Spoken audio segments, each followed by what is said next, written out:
आज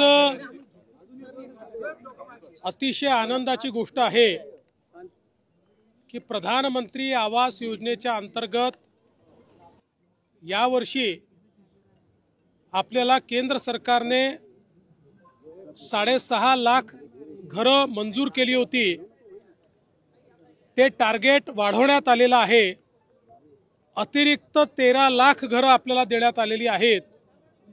एकूण आपण विचार केला तर जवळपास यावर्षी केंद्र सरकारच्या वतीनं महाराष्ट्रातल्या गरिबांकरता, कच्च्या घरात राहणाऱ्यांकरता, बेघरांकरता एका वर्षात 20 लाख घरं देण्याची अनाउन्समेंट आत्ताच केंद्रीय ग्रामविकास मंत्री आदरणीय शिवराज सिंग चौहान साहेबांनी केलेली आहे।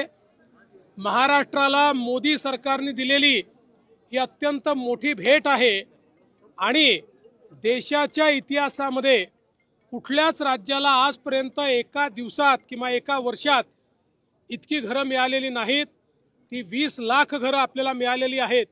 खरं म्हणजे आपल्या आवास प्लसमध्ये 26 लाख त्या ठिकाणी लोकांचं रजिस्ट्रेशन आहे। आता ही 20 लाख घरं मिळाल्यामुळे आता फार कमी आपल्याकडे त्या यादीतले बेघर लोक राहतील जे पुढच्या वर्षी आपण कंप्लीट करू शकू। त्यासोबत एक अजून महत्त्वाची अनाउन्समेंट त्यांनी केली आहे की पूर्वी सर्वेक्षणामधले जे निकष होते ते निकष देखील आता त्या ठिकाणी डायल्यूट करण्यात आलेले आहेत।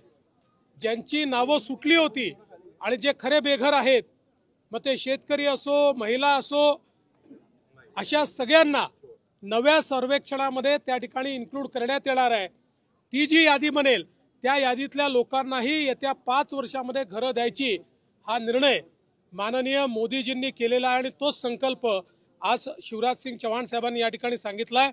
मी महाराष्ट्राच्या वतीनं माननीय देशाचे प्रधानमंत्री मोदीजी आणि केंद्रीय ग्रामविकास मंत्री शिवराज सिंग चौहानजी या दोघांचेही मनापासून आभार मानतो की आज 20 लाख घरं त्यांनी महाराष्ट्राकरता दिली आहेत। नमस्कार, माझं नाव स्वाती सयाजी सोळशे। मी बाबासाहेब पाटील कॉलनी मनेनमाळ उंचगावमध्ये माझा घरीच निशा कलेक्शन नावाचा कापड व्यवसाय आहे। जेव्हा मला दुकानासाठी भांडवलाची गरज होती त्यावेळी मला महालक्ष्मी भिशी समजली। त्यावेळी मी सेव्हिंग करून मला महालक्ष्मी भिशीकडून भांडवल उभं करण्यासाठी मदत झाली। मी महालक्ष्मीच्या भिशीच्या ऑफिसमध्ये जाऊन सर्व माहिती घेऊन मी माझं तिथं सेव्हिंग अकाउंट उघडलं। माझ्याप्रमाणे तुम्ही सुद्धा महालक्ष्मी भिशी जॉईन करा आणि आपला व्यवसाय वाढवा।